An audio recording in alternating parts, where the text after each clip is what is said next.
అండి. Hi! Welcome to పల్లెటూపట్నం రుచులు. అబ్బబ్బా! కర్రీ ఎంత సూపర్‌గా ఉందో చూస్తుంటేనే నోరూరుతుంది అని అనుకుంటున్నారా?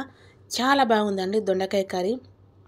చాలా గ్రేవీతోని, మసాలాతోని చాలా బాగుంది. కానీ ఇందులో నేను ఎలాంటి మసాలా వేయలేదు, మిక్సీ కూడా ఆన్ చేయలేదు. కానీ మసాలా కర్రీని ప్రిపేర్ చేశాను. మరి అదెలానో నా కిచెన్‌లోకి పదండి మరి. ముందుగా కడాయి పెట్టేసుకొని అందులో కొంచెం ఆయిల్ వేసేసుకొని చిన్న దాల్చిన చెక్క, 2 లవంగాలు, 2 ఇలాచీలు వేసేసుకొని కొంచెం జీలకర్ర వేసేసుకోవాలి.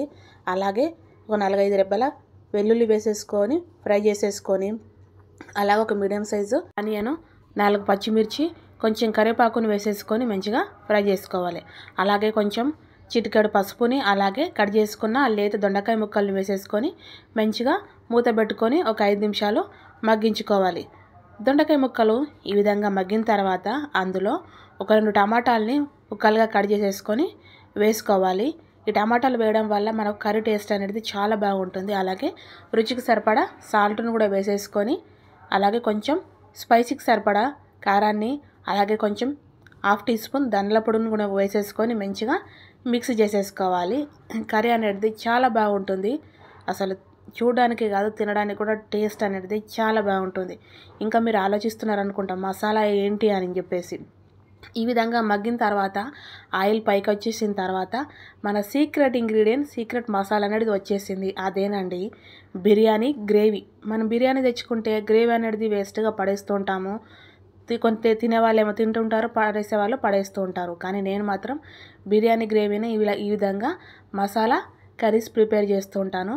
ఆ గ్రేవీని అందులో వేసేసుకోవాలి. వేసుకొని మంచిగా మిక్స్ చేసేసుకోవాలి.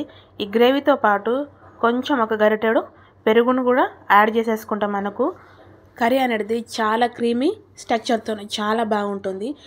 అలాగే ఇది తిక్కుగా ఉంది కాబట్టి ఒక టీ గ్లాస్ వాటర్ని వేసుకొని మంచిగా మన పెరుగు ఆ మసాలా ఉడికేంత వరకు ఒక 2 మినిట్స్ మనము ఇక్కడ మూత పెట్టుకొని ఉడికించుకుందాం. అలాగే లాస్ట్లో కొంచెం కసూరి మేతి వేసేసుకొని దించేసేసుకుంటే ఆప్షనల్, అంటే ఉంటే వేసుకోండి లేకపోతే లేదు.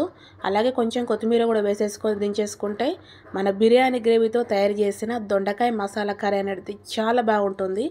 ఈ గ్రేవీలో మనకు బిర్యానీ గ్రేవీలో వాళ్ళు కొబ్బరి అలాగే జీడిపప్పు ఇలా కొన్ని ఇంగ్రీడియంట్స్ వేసేసి తయారు చేస్తారు కాబట్టి చాలా టేస్టీగా ఉంటుంది.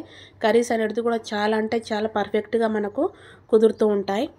నేను మా ఇంట్లో గ్రేవీని వేస్ట్ చేయకుండా ఇలా మసాలా కర్రీస్ అనేవి ప్రిపేర్ చేస్తూ ఉంటాను.